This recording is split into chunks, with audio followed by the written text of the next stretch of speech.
What's up, horror fans? It is Danny from the Lasser Cast, and I'm back with my compadre Pete. And we are joined once again by the illustrious David Weiner, the man who has occupied nearly 20 hours of our time with 80s horror madness. And now, David, you are taking us into the 1990s.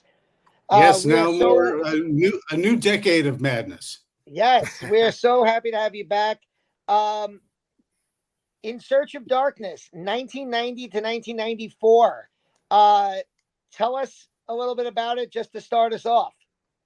Sure. All right. Well, I'm going to do a very quick for the uninitiated. I make these long ass documentaries, long form documentaries for it's called In Search of Darkness. And what we do is we get a nice giant pile of people who were there during that era.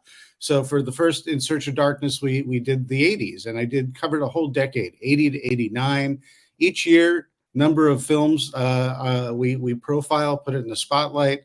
There's chapters in between, topic chapters to talk about kind of a palate cleanser and talk about some of the larger context elements of the decade. And what's cool about it is getting people, like John Carpenter or, Robert Englund or whatnot, your favorites to talk about not only their films, but also talk about the films that they love. It really resonated with audiences. And so we did part 2, we did part 3. I did one for sci-fi called In Search of Tomorrow.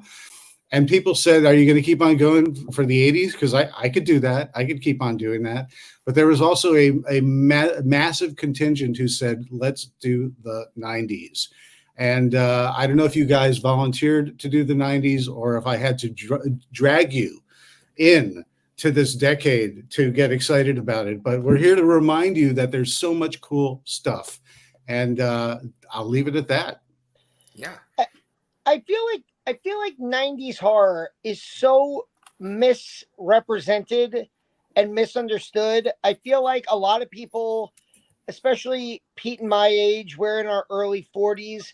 We grew up mostly in the mid to late 80s, and like the movies that you showed in your In Search of Darkness, the trio of 80s documentaries, those were like the movies we grew up with. And I feel like a lot of people kind of turn their nose down at the 90s. But I feel like 90s horror is kind of getting like this renaissance or this kind of like evaluation. So I guess that's like where I'd like to have you talk first about like, what have you noticed about 90s horror that today, like the opinion of 90s horror now, that's different from the opinion of 90s horror in the past? Because it used to be looked down on a lot.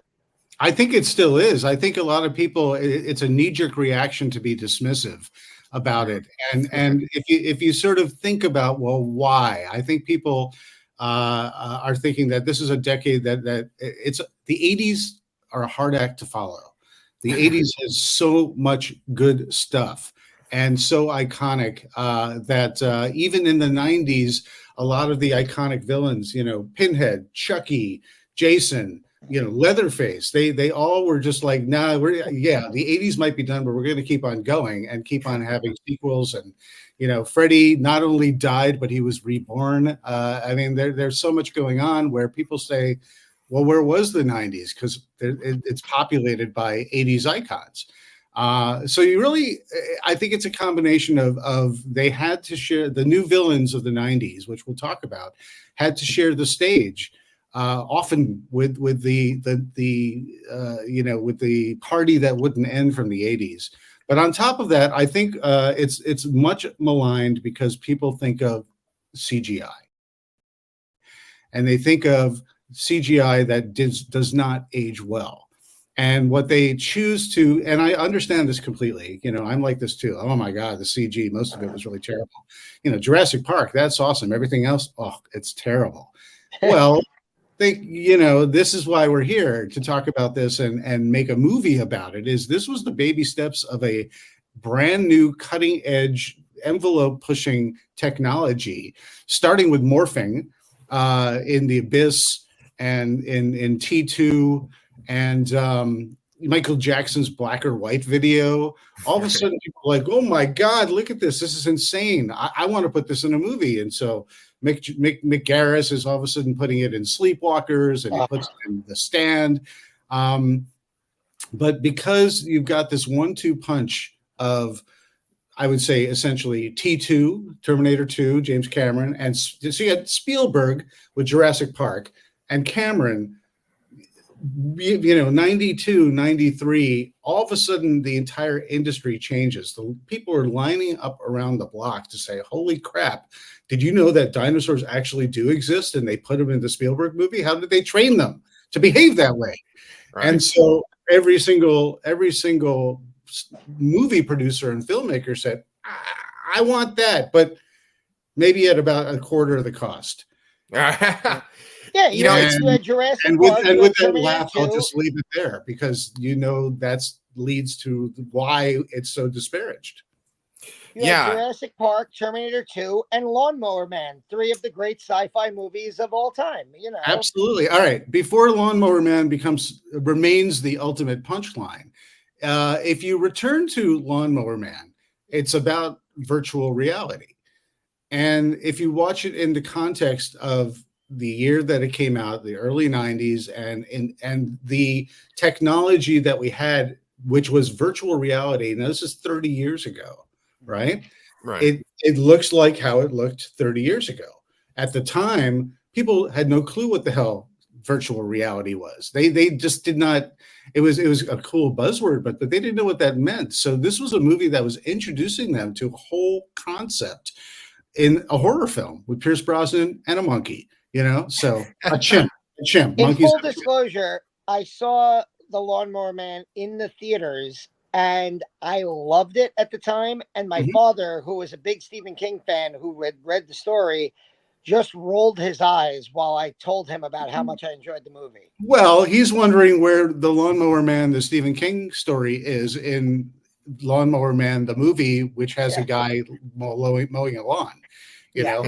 That's Jeff Fahey, mows lawns and all of a sudden becomes incredibly intelligent. But it's a whole, and it's just, Stephen King disavowed that.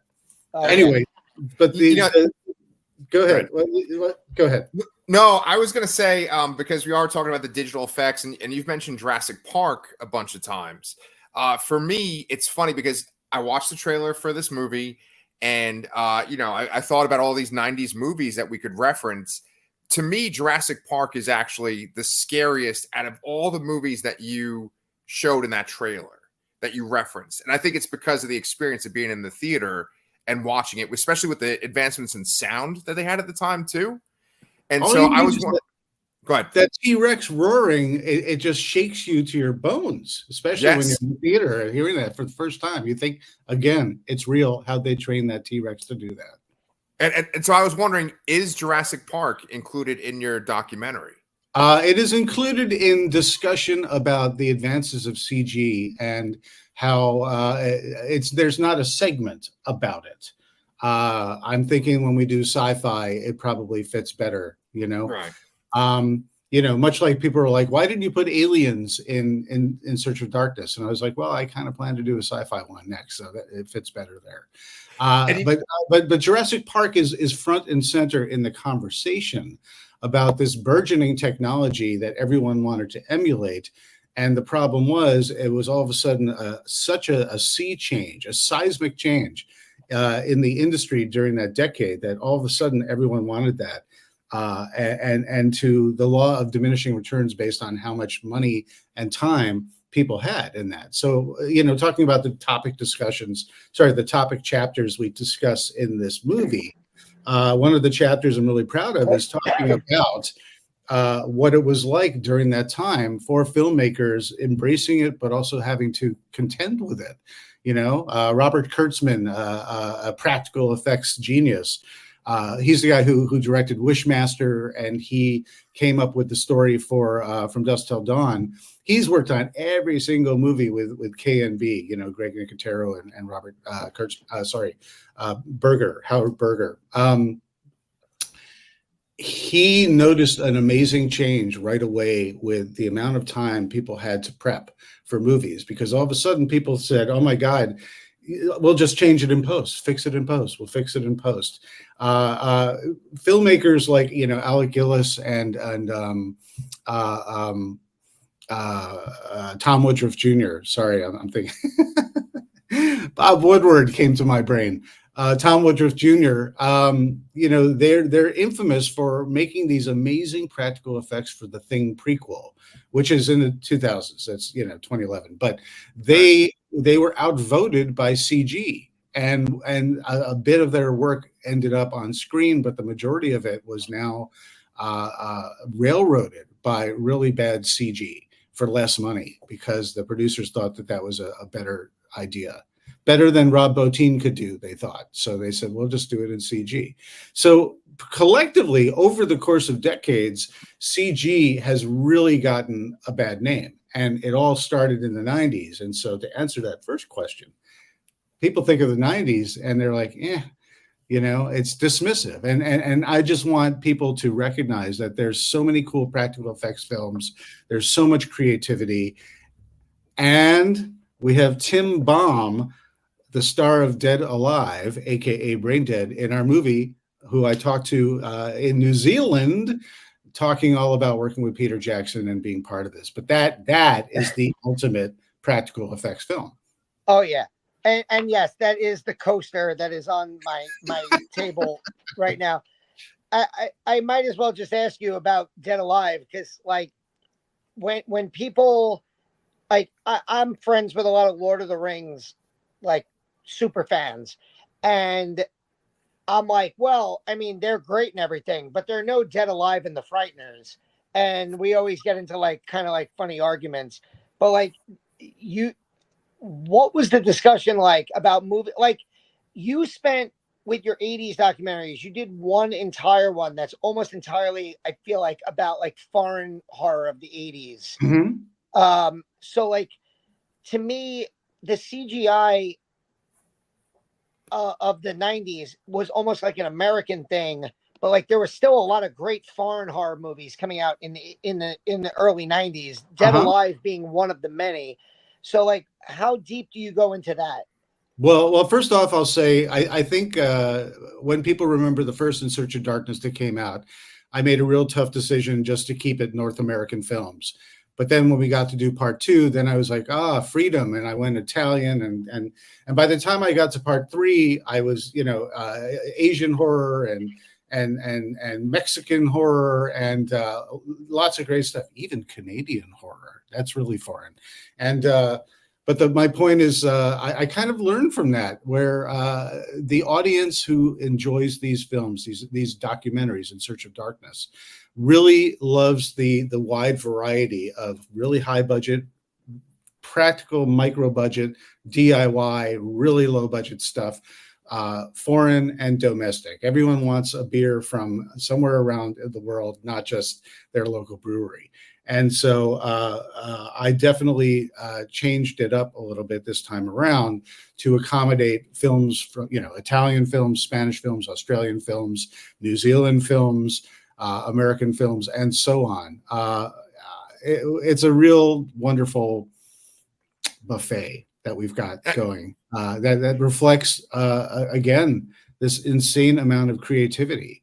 And when I talk about low budget, I'm talking about like micro budget stuff. And we have a whole chapter talking all about that kind of stuff and the stuff that was made pretty much in the backyard of things. And it's real fun. I think people, if anything, I think if people watch these, not only to discover new titles, but to get a little inspiration, we're going to get a bunch of backyard filmmakers with camcorders and iPhones.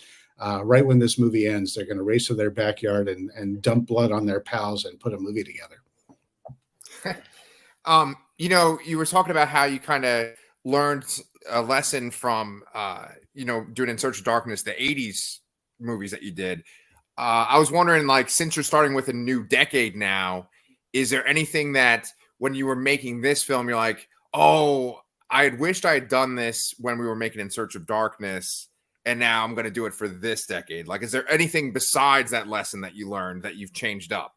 Well, television. There's no TV in the In Search of Darkness trilogy. I mean, there's allusions to and references to television shows here and there, and commercials and cable and stuff.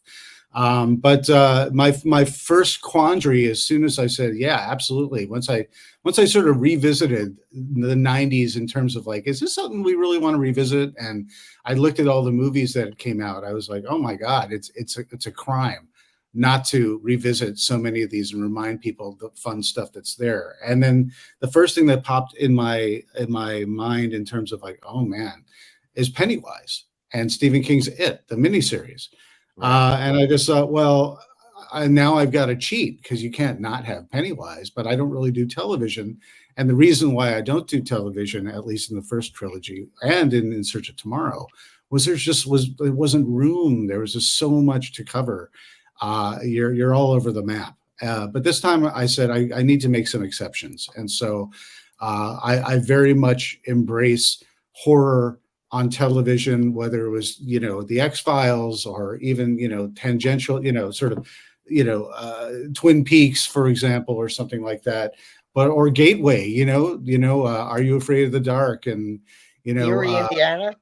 Erie, Indiana, Goosebumps, all these things resonated with folks across the pond in England. There was another a one-off special on Halloween. You guys know where I'm going with this. 1992 Halloween night on the BBC, Ghost Watch. And so I tracked down the writer and creator of that, Stephen Volk, who also wrote The Guardian, the tree horror movie. Yes. It's a great movie. The William Friedkin movie that people either forget or wish they hadn't seen. We give that a whole new. We give that a whole new. Listen, I am only reflecting the zeitgeist. I am not declaring my opinion. But he's an absolute joy. We got to sit down with him and talk about not only the making of, but the idea, what it was originally before it ended up being a one-off special, the impact it had, how it's timely as much today as it was back in '92. So television, the answer is television. And for it, we have Tommy Lee Wallace talking all about making it. That so we got a good group here.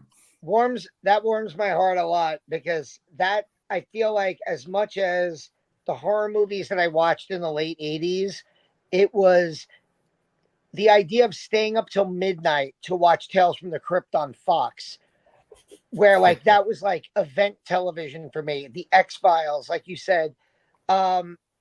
I met Tommy Lee Wallace at a horror convention years ago, and I like thanked him for like ruining my childhood a little bit, because when it came on in 1990, it like totally destroyed me for a while.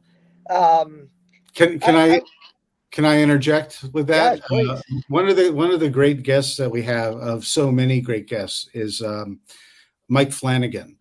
And Mike Flanagan grew up in the 90s. And as a child of the 90s, he reflects so many of us whose lives were wrecked. And then of course we ran to the next day, we all talked at school about, oh my God, did you see it? You got to watch night 2, of it, all that kind of stuff. You mentioned something right before that, and it's gone. It'll come back to me. But I wanted to. It's funny because I feel like we've spoken so much over the years with the In Search of Darkness series that, like, I feel like every time I have a question written down, you mention something that leads right into it. And you brought up Mike Flanagan, and like our channel started years ago with like, we're going to start a channel during the pandemic to talk about Mike Flanagan movies. And I looked up, like, you have so many of the horror legend filmmakers of today, the Mike Flanagan, James Wan, Jordan Peele, Ari Aster, those types of filmmakers. they are all around Pete and my age. They're either a few years older than us or a couple years younger than us. And so, like, we're born in 82. And so, yeah, the late 80s was like our where we got into it, but it was really the 90s. And so, like, that was kind of like I was going to ask about, like, do these, aside from Mike Flanagan, who you just brought up, is there like this big connection of the filmmakers of today to that early 90s period? Because it feels like that was like the wheelhouse for us to get into the genre. Absolutely, absolutely. You know, I'm remembering what I'd forgotten to say, and I'll just say it real quick because you mentioned Tales from the Crypt. We've got Gilbert Adler. Gil Adler produced all of Tales from the Crypt, and he wrote some episodes and he directed some episodes. He directed Bordello of Blood. He produced Demon Knight, and Ernest Dickerson, who directed Demon Knight. He's with us as well. So we all kind of have that sort of connection there. You know, Mike Flanagan, before he was Mike Flanagan, capital M, capital F, as a director, he worked at Cineplex Odeon at the movie theater. He worked at Suncoast Video. And he was like a Tarantino type. He just absorbed this world.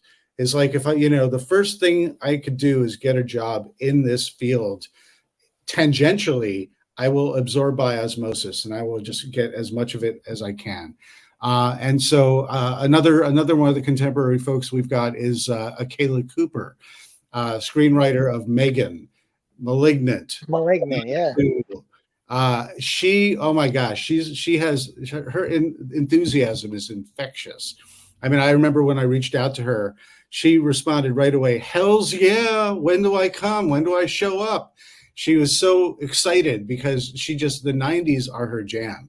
And, you know, another element of like, you know, when I was talking to Mike Flanagan is, you know, we talked a lot about just his impressions of what his world was like, you know, growing up in the 90s and then getting, absorbing so much about film and filmmaking to the point where when he makes films, he looks back to this era. It's incredible. It's much more influential than people think. You know, when we sat down and we were going through, all right, let's pick some movies that you want to talk about after we talked about general things. You know, I said Exorcist 3, and he goes, oh, put me in, coach. That's exactly what he said. And little did I know that it would be announced about like 3 weeks later that he's directing the next Exorcist movie. So his lips were sealed. He didn't tell me. But, you know, he's just like the ideal convergence there because he knows the stuff inside out. And it's just so fun having it's for all the In Search of Darkness movies, all these incredibly well-known yet very knowledgeable, very enthusiastic fans of film and fans of horror weighing in and helping to tell this tale of not even a decade now. It's only the first half. Is an absolute embarrassment of riches. It's really great. It's awesome. You know, it's funny. You were talking about how Flanagan worked in a video store. Danny and I worked in movie theaters, but, you know, we went to the video stores. We've talked about this in our discussions with you before all the time. My wife, who's older than I am, she worked in a video store for a while. And I talked to her last night. I was like, oh, we're going to have David Weiner on, and we're going to talk about horror movies from 1990 to 1994. You know, what do you think I should bring up? And my wife had this point where she thought that thrillers were much more of a big deal in the early 90s. And then she started to ask me, well, does Basic Instinct count as horror? And I thought it's kind of funny because one of the things that we've talked about with you so frequently is what counts as horror? Like, is this horror? Is this not? And I think that in the early 90s, you have a lot of these like thriller movies. And right in the trailer for In Search of Darkness, 1990, 1994, you have Silence of the Lambs. Like, it's like maybe the first clip of a movie, I think, besides Tales from the Crypt. So it's interesting. Like, did you kind of delve into these thrillers at all? Did you make like a distinction between like movies like Single White Female and Basic Instinct and The Hand That Rocks the Cradle, all those kind of movies? There was a preponderance of those thrillers, really arguably in the wake of Fatal Attraction. Fatal Attraction really sort of lit the fuse. And then you've got Sleeping with the Enemy. You've got the ones all you mentioned, Pacific Heights. You know, there's a million of them. And so I thought, how do I best handle and wrangle this stuff? Silence of the Lambs to me is a horror film. There is no question about it. But some of those other films, I thought, how best to include them. Let's have a chapter, thriller versus horror. What is Nice. Okay. what's in a label, right? What is the definition between the two? What do you think really? What kind of impact does each have and appeal? And just talking about the marketing of these films, because so many studios, they really knew that things were sometimes borderline horror, but they didn't want to call it a horror film. So they're like, we'll just tick the genre box and we'll sell it as genre because it'll make more money, whether it's horror or not, And so like Basic Instinct, for example, that's like a psychological thriller, but it's about a serial killer and there's some brutal slayings in that film. At what point do you say, I don't know, it's only a thriller? Listen, if you were in bed with a hot blonde who took out an ice pick and started stabbing away, that to me is horror. I sure wouldn't think, this is thrilling. That to me is a Saturday night, but yeah. Yeah, exactly. No, I get what you're saying. And then she also brought up Flatliners too. Do you mention Flatliners at all? I didn't feel like that fell into horror. Flat. Yes. Flatliners is it's definitely it's supernatural, but it's sort of natural, more natural than super. It investigates a certain thing. That was originally something I wanted to include, but we did not include that. There's allusions to, we get to the, did you have this movie in Search of Darkness? And I say yes and no, or yes or no, or, we have clips, but we don't do a segment or, a chapter. At the end of the day, there's so many great titles. At a certain point, you guys can discover what's in there and what's not in there. But I think it's very important to have that conversation about thriller versus horror. And I thought, what better way to explore that, but with people like, Jill Sholin from Popcorn and Alex Winter, who did Freaked. Is Freaked a horror movie? Alex Winter definitely has a lot of horror elements in that film. And it's fun as hell. And it's got amazing practical effects. So there you go. I'll use Pete's question about Flatliners because that was Julia Roberts, like just a few years after Pretty Woman. And Heather Langenkamp has a quote in the trailer about how big stars were coming to horror. And of course, you get Tom Cruise and Brad Pitt in Interview with a Vampire. Pete and I have covered a lot of Anne Rice stuff, including the new Interview with a Vampire series on our channel. And we reviewed the original movie.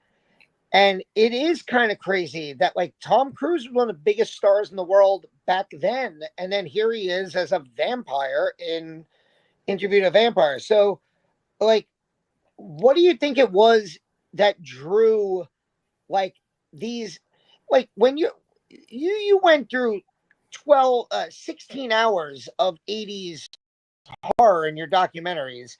And, a lot of times in the 80s, you get these stars at the beginning of their career that, you get Johnny Depp's in Nightmare on Elm Street. You get the Kevin Bacon's in Friday the 13th. Now, all of a sudden, you're getting like legitimate mainstream superstars in horror. So what do you think drew them to the genre in this period? These guys were lining up because they saw, I think, two things. One, they saw Silence of the Lambs not only become a box office hit, but win all of the Oscars and kind of legitimize the genre to a certain degree. Even though they weren't calling it horror, I think everyone recognized that you could chew the scenery like Hannibal Lecter, like Anthony Hopkins, and all of a sudden people would say, oh, that's amazing. Here's your Oscar nomination. So I think that's definitely appealing. But you got the 1-2 punch of Silence of the Lambs and you have Bram Stoker's Dracula. Francis Ford Coppola, the director of The Godfather says, I'm going to do Dracula, but I'm going to do literary. It's not Dracula, it's Bram Stoker's Dracula. And of course, right after that, you have not a remake of Frankenstein, but Mary Shelley's Frankenstein. Kenneth Branagh. You know, you've got Robert De Niro. I love that movie, by the way. So that really kind of paved the way for a lot of A-listers. You know, Jack Nicholson's seeing all these movies, and he's sitting at the Lakers game courtside and saying, you know, you should get Mike Nichols on the phone. I think I want to be a werewolf. Let's make a legit werewolf film. Get Pfeiffer on the phone. You know, that's my really bad Jack Nicholson impression. But I think it's really the 1-2 punch of those two films sort of paving the way for acceptability. And people go where the money is, you know. So if they see Anne Rice is a best-selling novelist, and everybody wants Anne Rice and make an Anne Rice project. You know, Stephen King was played out to a certain degree, arguably very spotty. But you know, if you had the right director, you could make Misery. You know, you could have James Caan, you could have Rob Reiner, who had done Stand By Me, returning to the fold to do, you know, Misery and you know, Stephen King from an A-list perspective. So, you know, those movies really sort of made it acceptable, if not encouraging, to do it. And I think that was, you know, got everyone so excited. Yeah, it is interesting, like when you grow up with this stuff, right? Because with the 80s, Danny and I think we were like a little too young to like process all of what was going on in Hollywood, and, you know, what was trending and things like that. Like we just didn't have that awareness yet. But in the 90s, I think we started to become more aware of these things. And before you ask that question, can I just interrupt you with a question about what you're saying, though, or point something out? The difference, arguably, it's not like a fine line, but the difference between the 80s and the 90s is the entertainments of Tonight's of the world gave way to newspapers wanting to every Monday put the box office tally.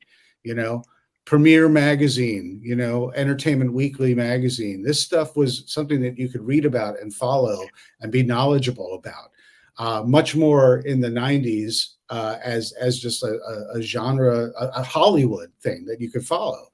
So I think if you think about it, you know, they were catering to film fans and very much by way of pop culture. Sorry to interrupt. Oh, absolutely. No. I mean, that's good. It actually kind of plays into what I was going to ask too.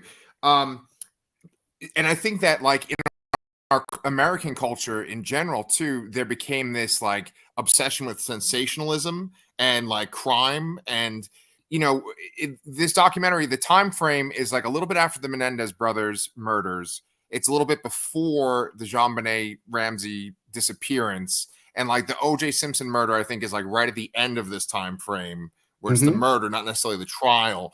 And so, like, what you did a really amazing job in Search of Darkness, the 80s version, by sort of talking about the times and how it influenced the movies. Do you have a section that kind of goes into that kind of subject matter about like the trials? Yeah, you know, not ad nauseum into like, you know, all these trials and stuff like that. You know, you got to set the stage. And you got to set the stage as to why films were the way they were. You know, why the 80s were abundance and the 90s were a reflection of the disparity between the haves and the have-nots. So Reagan, you know, greed is good, and Reaganomics and trickle-down economics in the early 90s, it was very, very different because people were not feeling this prosperity. Only like the 1% were ultimately. So filmmakers were starting to reflect this, like, say, Wes Craven. You know, he's like, he wants to do a movie like People Under the Stairs. You know, that definitely shows sort of the in a microcosm, in a house, much less a neighborhood, of this Reagan era, Ron and Nancy going nuts to kill, you know, and capture and victimize the other, quote unquote. You know, you have Jacob's Ladder, you know, this grittier, grungier stuff. You know, Jacob's Ladder, again, Adrian Lyne, who did Fatal Attraction. You know, he's making a film that's a psychological thriller with absolute horror elements. But what is it about? It's about us abusing our own soldiers in Vietnam. You know, it's like an Agent Orange allegory. The problems that we were suffering from and starting to struggle with It's were freezing. being reflected. There were so many serial killer films that came out in the 90s. And now, of course, that's very much in the wake of Silence of the Lambs and the success of that. But in real life, at the same time, Jeffrey Dahmer just was on screens every single night. And we were just, mortified that our next door neighbor, if something smells a little bit foul in the neighbor's apartment down the hall, your mind went racing, and you might be right. Meanwhile, you've got someone like Oliver Stone. Sorry, it's impossible to give a short answer. You got Oliver Stone doing, say, Natural Born Killers, which is a satire on media and media coverage and the glorification of the Dahmers and the Ted Bundys and all of these serial killers and all the violence that you could glorify on TV. That's a big satire of that. It's also a satire of the beginnings of reality television and trash TV, when all of a sudden every channel on, when you flip you get soap operas, and then you have Jerry Springer, you've got Maury, you've got Jenny Jones, you've got Ricky Lake, you've got Morton Downey Jr., all these reality shows. And so this was an era where times were changing. The TV was still setting the stage. Like MTV, people were looking to television because they weren't looking at their phones, because that wasn't a reality back then. And that was really setting the tone for the chaos of the era. You don't have to see the film. I just sort of explained what we're talking about. First of all, never apologize for going long with an answer. That's why we love having you on, is because you give such, like we said, your answers kind of lead into our questions. What was the question? What's my favorite color? I can't remember. I want to bring up one specific movie, because one thing that you covered, especially in the first In Search of Darkness, was the 80s were about the characters who created franchises. So you had your Freddys. Michael obviously started in 78, but the Halloween franchise went nuts in the 80s. Then you had Friday the 13th with Jason, and Chucky debuts in 88. So I want to talk about Candyman. 1992, I saw that you have Bernard Rose in the documentary, which I can't wait to hear from him. What do you think Candyman meant to that early 90s era of horror, where those other big franchise stars were really so tired and so past their prime? Freddy had become a full-blown comedy act and like dies in 3D by this point. So what do you think Candyman meant to that era, where he's now like this new prolific slasher that debuts? Well, you never know what you're going to get when you debut a new horror villain. You've got, Leprechaun, you've got Candyman, these characters, from a cynical perspective, is producers looking at these sort of tired, quote unquote, icons from the 80s and saying, how could we evolve this in some way, shape, or form, and create a brand new horror villain for the ages? I think that's what people want to do. And, look no further, especially if Pinhead is doing well, to Clive Barker, and Clive Barker, from his short story, we get Candyman. It's changed over from the UK setting to Cabrini Green in Chicago. Bernard Rose decides to turn this into a story again about urban blight and urban legends, and the haves and the have-nots, and racism, and a very uncomfortable American history that needs to be told more often than not. And what are the best horror movies but allegories, not only for our times, but for our society? And it's an uncomfortable look, very much so at the time. And, the irony is that when they were finishing up that film in post-production, they were going to have a test market screening, and the LA riots broke out. And they said, not today. But it was a real life reflection. LA riots, for anyone who didn't know, that was in direct response to the Rodney King, who was, look up Rodney King, and there's a whole story there. But it was basically racial division and strife and frustration that was a powder keg in Los Angeles and around the country that exploded at the time. And once again, the best horror is reflecting that in however way you want to look at it. Sometimes a cigar is just a cigar, like in, say, People Under the Stairs. But sometimes a movie like Candyman, there's no way of averting your eyes what it's really about, because it really is about a love story where a black man and a white woman fall in love and they're punished for it. So, it's hard pills to swallow that we need to swallow. And this is 30 years ago. Yeah. Look at how much better things have become since then. Yeah. Oh my God. Danny, did you have any other questions that you wanted to ask too, or? I could talk to David for 2 hours, but I know he has to go, and we're approaching the 45-minute time. Yeah, so let's talk. 10 more minutes. Just ask some questions.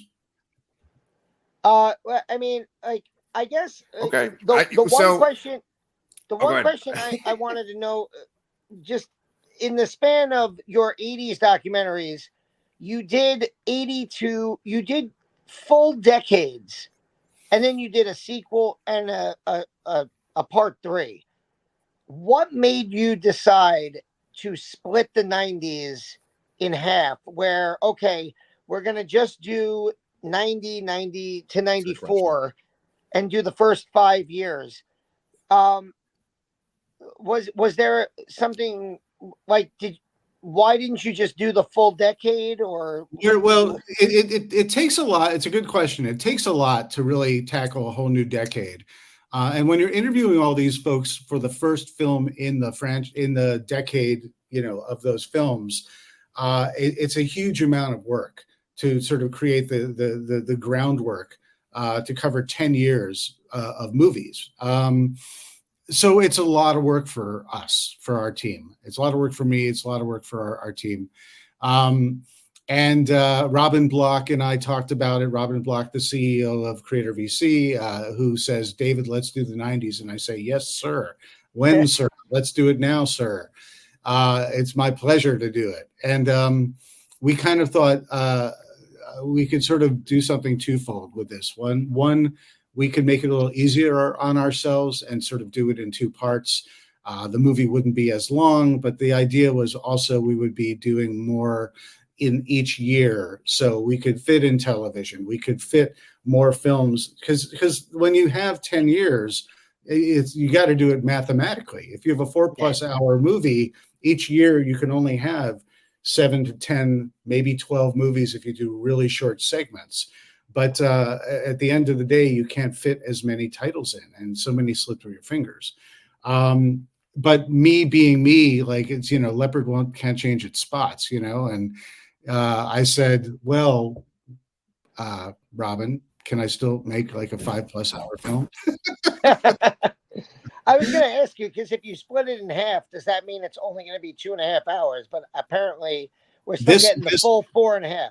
This movie is the longest we've done yet. It's about without credits, it's about 5.5 hours and change.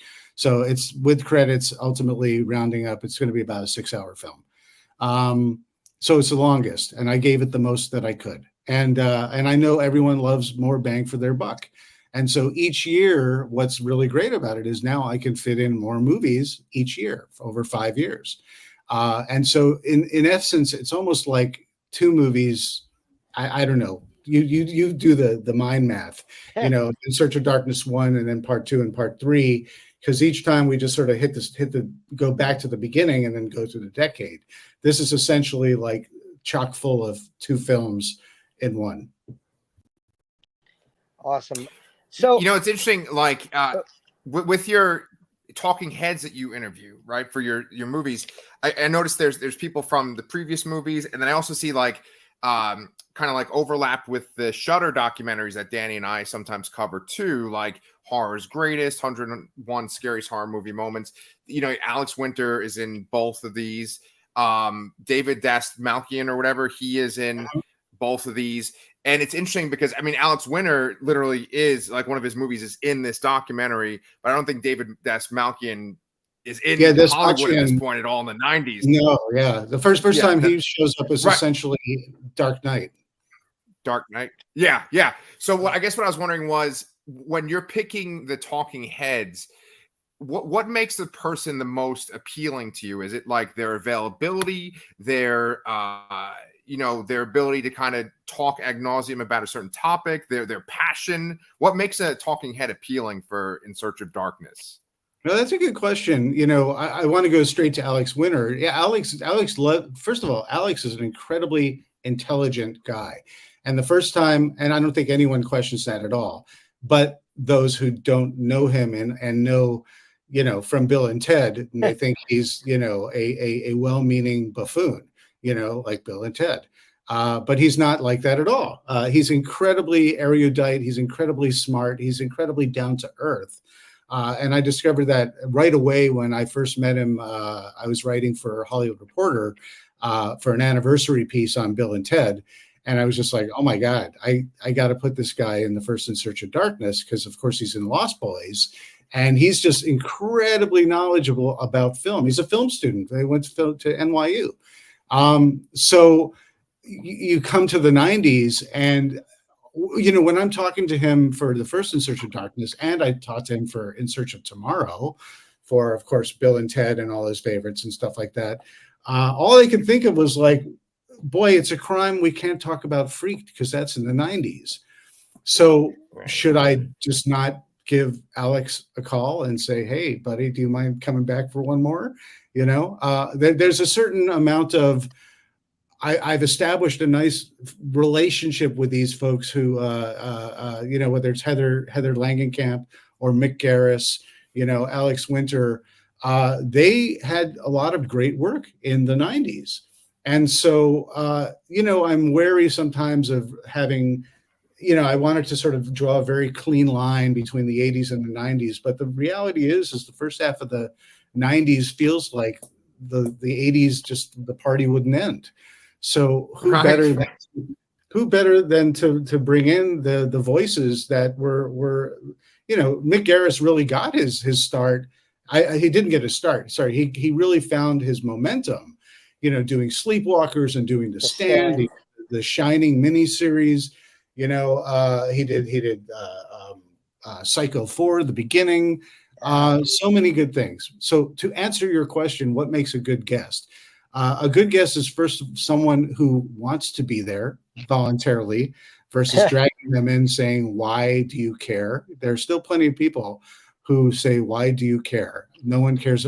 Stephen Volk, for example, he was happy to talk Ghostwatch. And when I said, let's talk about The Guardian, he's like, do we have to? You know? And I'm like, are you kidding? Are you kidding me? There's so much greatness to dissect and discuss. And sometimes they need to be validated that we liked all the stuff, you know. Charlie Band, you know, I talked to Charlie Band for 1980, the 80s, and Ted Nicolau. Well, I had to have those guys back for brand new stuff, because Full Moon Entertainment started in the 90s and just exploded with Subspecies and Dollman, Demonic Toys, which I worked on. I worked on The Third Puppet Master. I worked on that's the best Puppet Master. Netherworld. I was there as a production assistant, working and a you know, assistant director, locations, you name it. I did various things for Full Moon Entertainment. So listen, I know where the bodies are buried, because I worked on some really terrible films back in. But I really want to. Well, just to answer, you know, a lot of times I really want to get people like, what films do we want to do? Who can we get to best reflect that film?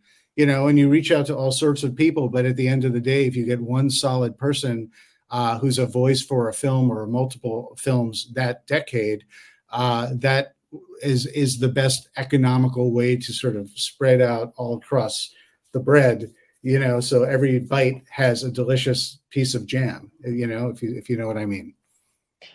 Yeah. I mean, David, I was you going to say, said you said who cares? We definitely care. I'll just say that. That's why we love having you on to talk about this stuff. So Oh, I know you guys care. I don't know. It's like the proverbial "who cares." I'm so used to a lot of people just saying "who cared about the '90s." There's like Bram Stoker's Dracula, Silence of the Lambs, and Scream, and I don't know, Blair Witch, and then they like start, I can't think of anything else, But if you listen, watch our trailer, and you will be reminded that that's just scratching the surface of how much goodness there is, whether it's studio films, American films, international films, straight to video films, effects driven films, whether it's CG or practical effects driven films. There's just so much good stuff, and to have people like Ted Raimi on board to talk about working on Army of having Bernard Rose, who worked on Candyman, to get excited, who he wrote and directed Candyman, getting Bernard Rose to be excited to say, I was in and I had a speaking part in a cameo in Army of Darkness, and have his eyes light up talking about Sam Raimi and working on that film. These are the magic little moments, to have to have the honor of having James V. Hart, who wrote Bram Stoker's Dracula, and he was a producer on Mary Shelley's Frankenstein. He was a nobody, and then overnight he had Hook and he had Dracula, both taking over the Sony lot in every single soundstage. He told me there was a moment when there was a cart that had a Hook sign, and there was a Dracula cart, a golf cart. Everyone drives the golf cart around. These two carts collided, and one was from Hook, one was from Dracula. And that should just say everything about how a guy who was dismissed as a writer, his management dropped him because he was too old, quote unquote. And next thing you know, he's the top screenwriter in Hollywood, working with Spielberg and Coppola. So listen, follow your dreams and be tenacious is all I could say. Well, David, it's funny because you were talking about the talking heads and what makes a good guest and stuff, and you are the most consistent guest on our channel. Danny said something like about how you made 20 hours of content or whatever. I feel like we've done 20 hours of interviews. Exactly. And on our channel, on the Lastercast channel, there is a In Search Of section where it's our interviews. And people can check that out. I know that you kind of have to get going and stuff, and so you've already kind of talked about what's in the documentary. If you want to go ahead and tell people how to get the documentary, just plug. That's important. That's important because this is time is of the essence.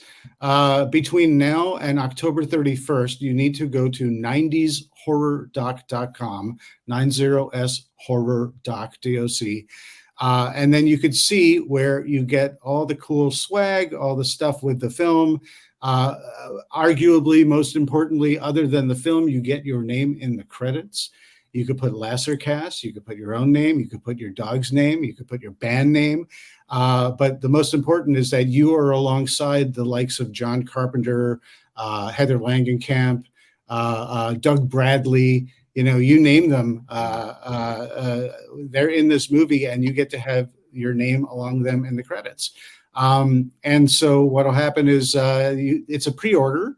The pre-order only goes until the 31st of October. Then we're finishing up this film, like the end credits that you are going to be in. We're going to add that.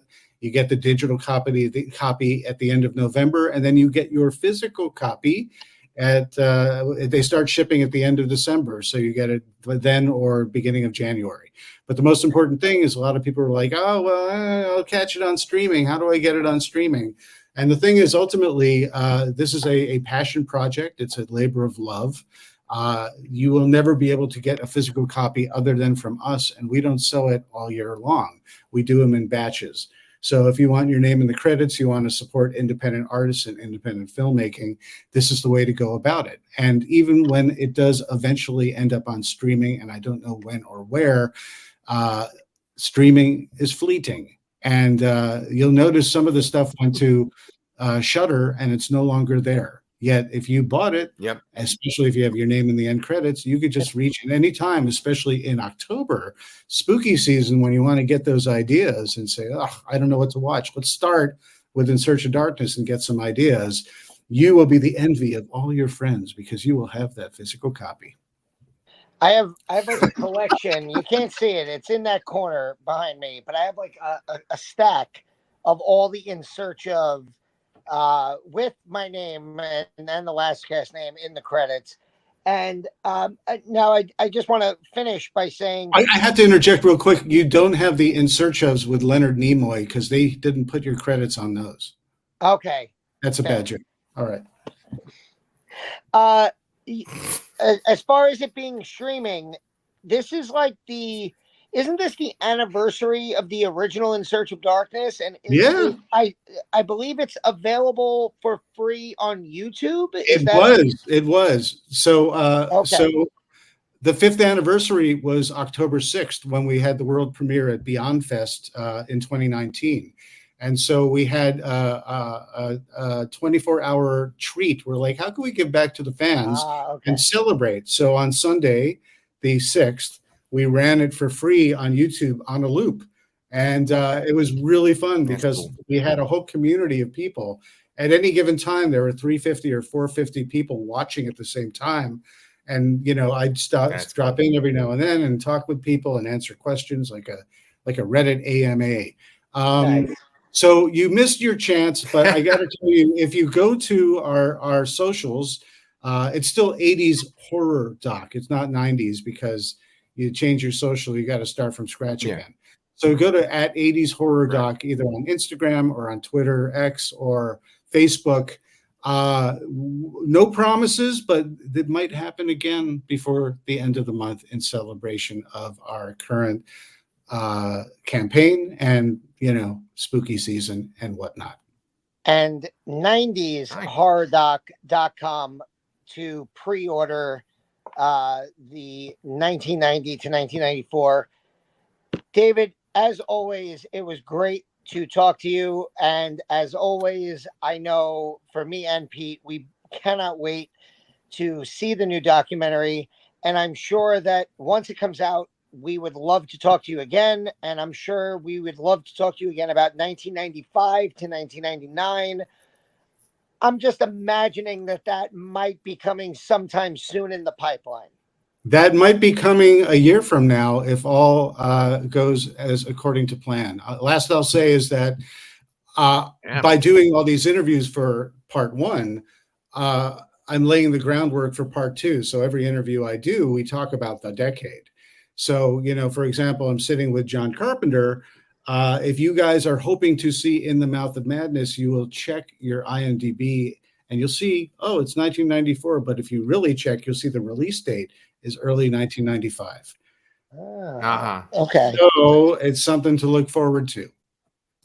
All right. Yeah. Well, I already look forward to, as you said, a 5 to 6 hour deep dive into the early 90s of horror. You've already given us literal hours of content, and we cannot wait for more. David, as always, it's been such a pleasure to have you on. We really appreciate it. And we cannot wait to see you again. 90shorrordoc.com. Everybody go and pre-order In Search of Darkness 1990 to 1994. This has been Danny and Pete. And that's been David Weiner, the director. Thank you so much. We'll see you very soon. And there's the Halloween 3 toys that we always get to see. I love it. He's busting out the props. See y'all.